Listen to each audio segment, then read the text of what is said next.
நேயர்களுக்கு வணக்கம். சிறகடிக்க ஆசை சீரியலில் 10ஆம் தேதி ஜூன் மாதம் 2025 என்ன நடந்திருக்குன்னு ஒரு ரிவ்யூ பார்ப்போம். இப்போ நம்ம முத்துக்கு மீனாக்கும் வாக்குவாதம் வந்துருச்சு. என்னது உங்கள் அம்மாவை நீ தான் அனுப்பினியா ஷெட்டுக்கு? கார் ஷெட்டுக்குலாம் உங்கள் அம்மா வரவே மாட்டாங்க, எதுக்கு அனுப்பி வச்சேன்? ஏங்க நான் எங்கே அனுப்பினேன்? நீங்கள் சொல்லித்தான் எனக்கு இது இல்லை, நீ தான் அனுப்பியோட சொல்லவே இல்லை அப்படின்னு.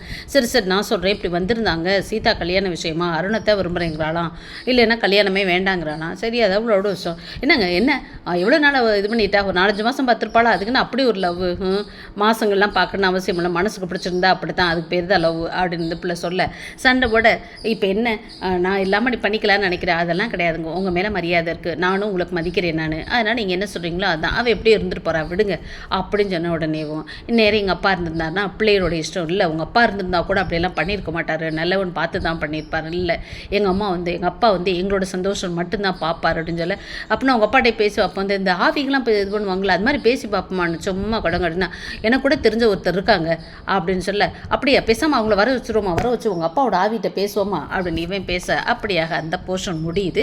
அடுத்தது பார்த்திங்கனாக்கோ நம்ம அருண் அம்மா இந்த லூஸ் விஜயை தேடி அங்கே போகிறாங்க, டான்ஸ் ஸ்கூலுக்கே போயிட்டாங்க. அங்கே போய் இப்படி உங்கள் பையன் தான் மாட்டேன்னு சொல்கிறாராமேன்னு கேட்டால், ஏன் பையனா அவன் நான் பெற்றது தான், மற்றபடி அவனுக்கு எனக்கு சம்மந்தமே இல்லை, நான் சொன்னால் கூட கேட்க மாட்டான், அவனே குடிச்சிட்டு வெளியில் கிடக்கிறவன், உன் பையனுக்கு தான் ஏன் பண்ணித்தான் முடியலையே, பிடிக்கல, அதுக்கு என்ன செய்கிறது, இங்கே பாரு போய் அவள் தான் கிடச்சாளா, அந்த பூக்காரை தான் கிடச்சாளா, வேறு ஏதாவது பிள்ளைய உனக்கு கிடைக்கலையா, அந்த குடும்பம் தான் உங்களுக்கு வேணுமா அப்படின்னு ரொம்ப ரொம்ப கேவலமாக பேசுனாங்க. இவங்க இருந்துட்டு எங்களுக்கு வீடு இருக்குது, கவர்மெண்ட் வேலையில் இருக்காங்க, நீங்கள் எப்படியா சொல்லுங்கள் கிள்ளுங்கன்னு பேசுனாங்க. இந்த அம்மா ஓவராக பேச பார்த்தே போமா அப்படின்னு சொல்லிட்டு நம்ம அருண் அம்மா கிளம்பிட்டாங்க. அவமானப்பட்டவங்க அசிங்கப்படுத்திட்டு போயிட்டாங்கன்னே சொல்லலாம்.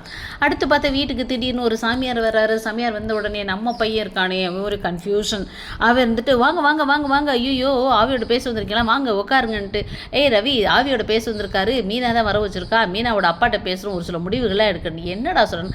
ஆமாப்பா அவங்க அப்பாட்ட கல்யாண விஷயம் அவங்க ஒரு முடிவு எடுங்க, ஏன்டா உயிரோடு இருக்கவங்கள்ட்டே பேசுறது கிடையாது, போலாம் பிள்ளைக அப்பா அம்மா கிட்ட, நீ ஆவிட்ட வேற பேசுகிறாளா, என்னடா அப்படின்னு, இந்த ஆவியெல்லாம் கூப்பிட்டு வந்து உள்ளே விட்டுறாதீங்கடா அப்படின்னு விஜயா சொன்னேன். நீங்கள் இருக்க முடியும், எந்த ஆவி வருங்க? அப்புறமேலுக்கு ஐயோ நல்லப்பா நான் சொல்ல வர, நீங்கள் சொல்ல வேண்டாம், நீங்கள் பேச வேண்டாம், நாங்களே நான் ஆவிட்ட நேரடியாக பேசிக்கணும். ஏங்க நான் எந்த சாமியாரை வர வைக்கலைங்க, அந்த பிள்ளை சொல்ல, இப்போ என்ன உங்கள் அப்பாட்ட பேசணும் அவ்வளோதானங்க? ஐயோ இல்லைங்கன்னு இப்படி பேசிகிட்டு இருக்க முடியுதே, கதவு தட்டுற சத்தம் கேட்குது. கதவு தட்டுற சத்தம் கேட்டால் என்னன்னு பார்த்தா, நான் வாய் வந்துருச்சு உடனே நான் ஃபோட்டோ எடுக்கிறேன், வீடியோ பண்ணுறேன், நம்ம பிள்ளை வேற நிற்கிது, இவங்க ஆன்னு கத்திட்டு இருக்காங்க. பார்த்தா விஜயா அப்படின்னு பார்வதி உள்ளே வர்றாங்க, நீயா அப்படின்னு. அப்புறம் பார்த்தா கட்டை பிரிக்கணும்னு சொல்லிட்டு அவர் பேசும்பொழுது நான் ஒரு மந்திரம் சொல்கிறேன்னு சொல்லி கடைசியில் அவர் பேசும்பொழுது வாய்க்குள்ளே ஒன்று போட்டார் பாருங்க, செம காமெடி இன்னைக்கு சீனு.